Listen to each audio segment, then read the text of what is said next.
What's going on, guys? It's Gaming with Gator here, and today I am going to show you how to deep clean your four-wheeler, and you don't really need much to do it. Basically, here's my four-wheeler. Haven't cleaned it since the last time we went out, and you guys saw. It's 2001 Yamaha Blaster. We're going to bring it back to its glory. So basically, all you need. Now I have two of these. You could use one, but I have one right from AutoZone, Super Foamer. Another one right from AutoZone. The label fell off of that one. Some Gride's Garage Best of Show Detailer, also at the Zone. All of this stuff came from there, by the way. Some Honeydew Snow Foam auto wash from the Chemical Guys. Some Aerospace 303 protectant for the plastics in the seat afterward. Some ceramic speed shine, that'll help water bead off of your plastics and your seat and everything in the future. And a little bit of hot shine tire coating. Now the only thing I'm not showing is microfiber towels. Those are huge, but I don't have any of them outside right now. And last but certainly not least is the pressure washer. This is just a cheapy Harbor Freight unit, but it's been doing pretty good for me. I got it this year, so alright, without further ado, let's get into it. Be washing the ATV. Just starting at the top, that's the main goal. You want to start at the top and work your way down because the mud's all going to flow downhill. Doesn't really matter where you get water on an ATV, it's all meant to get water on it, so it's not a big deal. I always start at the handlebars and kind of work my way down. Try not to miss any spots. As you can see here, my Harbor Freight is showing its Harbor Freight a little bit. Either that or my water had a little air in it, but whatever. Here we go. We're back to washing. Work on getting the front, getting all that mud out of there. The bigger the four-wheeler, the more plastics you have, the tougher this is going to be, but for my application, there's not too much plastic on the old Blaster, so. And you'll see later on in the video, I just skip right over that wheel well in the front right there. But I get it. So yeah, I'm just working my way around here. With that tip that I have on there, the automotive tip, I can get as close as I want to the plastics, the stickers, everything, and it really isn't going to do any damage. That's another main thing to keep into focus is you got to have that automotive tip on there, or the least aggressive tip that you have in your pressure washer. And you can do this with any pressure washer. It doesn't have to be a gasoline one. It can be, when I first started washing my ATVs with a pressure washer, it was just a $60 Ryobi Reman one that I got from Home Depot. So you can really do it with anything. You could even do it with a garden hose and a spray nozzle on it if you wanted to. Just trying to get the mud off is the main thing. And the sooner you do this after you get back from riding and the mud is still fresh, it'll come off a lot easier and you won't have to use as much force like I am with this pressure washer here. This has been sitting for about a week and a half, almost 2 weeks now, so it was due for a washing just when we got back the last time. I wanted to edit the video and get it up for you guys, so yeah, we're working our way around here, starting to get a little lower. The foot peg area on quads or anything with a metal foot peg, as you can see I found something on the foot peg there, but the foot pegs are going to be tough to clean out. The more plastic you have around those, the mud's going to want to fly everywhere and make it harder to get the upper plastics clean. These are easier because they drain out pretty easy, so we don't have to worry about that as much. You can see I'm getting back here, getting the exhaust, the rear wheel wells. The exhaust is another thing too, because it gets so hot when you're riding that the mud will actually cake on there, so you really got to pay special attention to the exhaust when you're spraying your machine off. But yeah, we're just working our way down, working our way through the machine, little by little.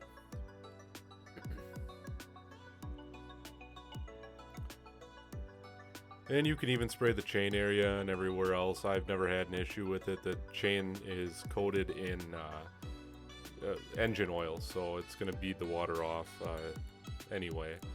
I wouldn't go riding directly after doing this and spraying the brakes down and everything else, but I'd give it ample time to dry before I'd take it out on the trails.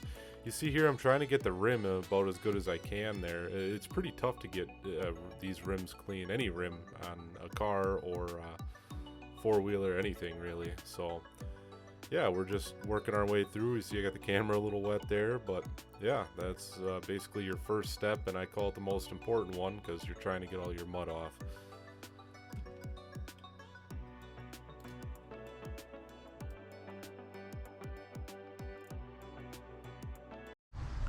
So there you have it. We have the first spray off. As you can see, this is what I would call the most important part of the whole situation. Just trying to get any mud that you can see off. Now the rims are the hardest part. As you can see, I still got some mud there. Underneath the fenders is the toughest part. I missed that fender completely, but we'll get that one, and then we'll move on to the next step, which is soap.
Alright, so now that we got the soap on and soaking, take a walk around it. You just want to get all your surfaces.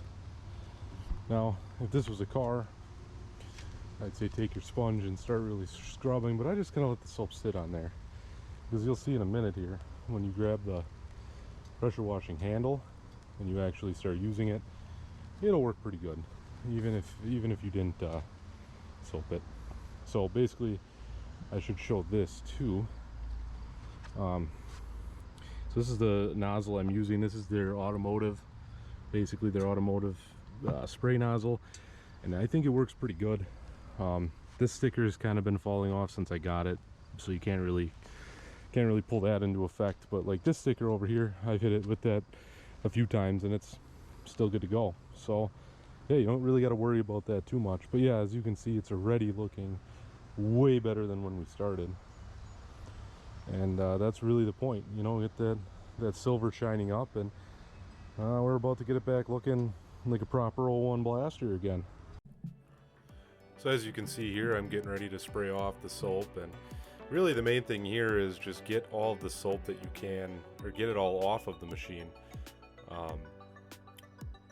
Start at the top, work your way down, but the soap, when you use a foam cannon like that, is very easy. And like that foam cannon was a cheap one.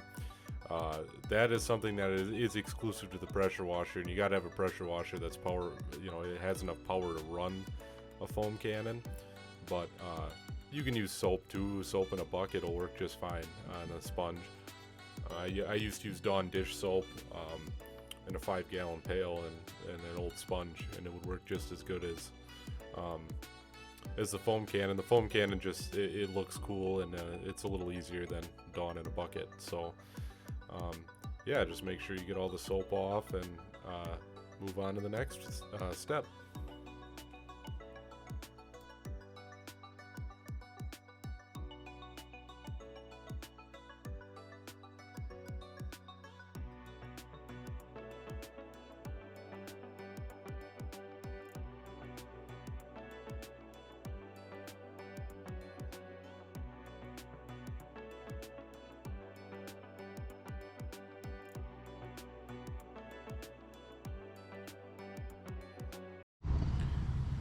Right, so now that we've got it all rinsed off, this is the final product. Not done yet though, but getting there. So, as you can see, the plastics are way cleaner. They got a little bit of a, not a shine, but they have a little bit of a, like a slipperiness to them, other than the fact that they're wet. And they'll have a lot more after we hit it with the the ceramic speed shine from Gride's Garage. That stuff is awesome. I use it all the time. So yeah, we'll let this air dry a little. All right, so we're back. We've let it drip dry just a little bit, but I have a secret that I can show you right now. So if you take your microfiber towel like this, and you take some of this Gride's Garage speed shines, ceramic speed shine, while the vehicle is drying, whether it's a car or an ATV or whatever it is, if you do that while it's drying, you seem to have the best results. So, you know, this is still wet to the touch. We'll use that as it's drying and watch as the water will beat up.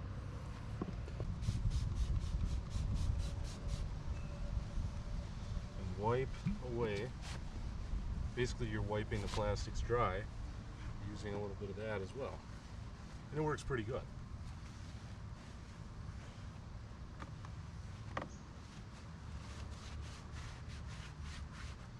And you'll need quite a few microfiber towels to do this, but normally I have one that I spray everything on with and dry, and then I have a drier one that I use after that's all said and done. So I'll grab the other one.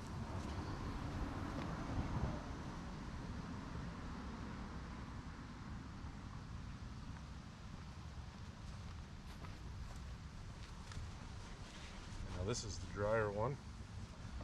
I'm just going to wipe everything clean with.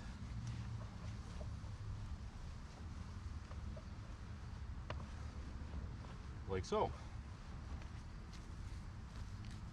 So now I'll complete or repeat that whole process throughout the whole machine. And we'll get you back when I'm done. Alright, so now that we have the whole machine dried with the Gride's Garage ceramic speed shine, it's looking pretty good. It's got a pretty good shine to it for a 21-year-old machine. But we're not done yet. Now this next part I might get some hate for, but I've been doing it for years and I like doing it. So I'm going to show you my little trick here. And that is the hot shine tire coating. Spray a light layer of that over the top of your machine and use the dryer of your two drying cloths there. And just wipe it off till it's basically dry, and you'll have a nice little film on the top, and it gives it just a little more shine, and you'll see here in a bit. So here I am with my hot shine tire coating from Meguiar's, ready to give my hate with a thumbs up there. But I started using this. I have a 1983 Suzuki 185, and the plastics look real dull after I cleaned it, and I mean it had been through the ringer for sure. And I gave it a little bit of this hot shine tire coating, and it shined right back up actually, and it lasted longer than I thought it was going to. So ever since then I was a believer, and I've been using it on all my machines after I get done with washing, and it'll only help the water bead up as well. You don't have to do it every time you wash your machines, but when you're doing a thorough wash like this one is, that's when I would break out the Hot Shine tire coating. But I think it works pretty good. Now you can get right at AutoZone too, and along with the microfiber towels and everything else. So it's real easy, real accessible, and an easy way to bring your plastics to that next level.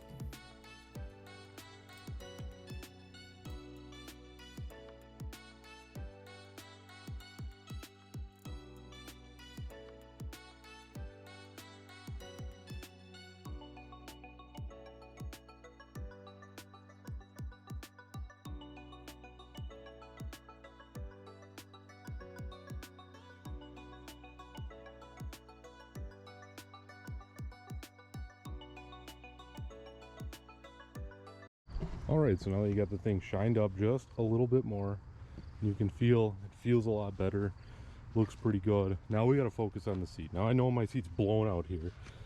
It's blown out pretty good. But for now, I'm going to try and bring out that blue on the side here. Now I'm not a detail guy by any means, but I'll try my best here. So what I'm going to do is I'm going to hit that. I'm going to take that rag we just used with the tire coating. And I'm going to use some all-purpose cleaner and just try and get it just a little bit more cleaner. And then I'm going to come behind that with the Aerospace 303 sprayed onto the rag and rubbed pretty vigorously into the seat. And we'll see what happens. All right.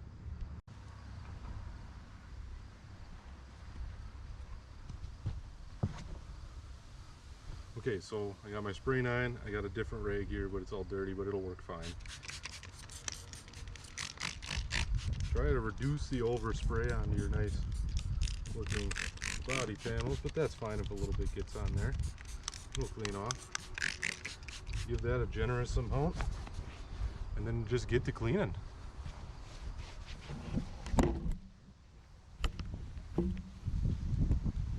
And the camera falls. We'll get you back when we're done. So as you can see, that spray 9 is some good stuff. Got it cleaned up, looking pretty damn good. But we're gonna take it one step further with the Aerospace 303, and this seat is gonna look like brand new, aside from the fact that it's blown out, but we won't talk about that. All right, so we are back, and this seat is looking good. Basically, I mean, it can't fix everything, but we got just a little bit of dirt there, a hole, can't fix that, but this seat feels like new, and the part that's not blown out, it feels like new. That Aerospace, that 303, this stuff right here is awesome. I love it. I use it in cars, on ATV, for leather, interior panels. This stuff works awesome. It always leaves a nice finish. It's not slippery like Armor All, it's more like a flat finish. And I love this stuff. So yeah, that is basically it, guys.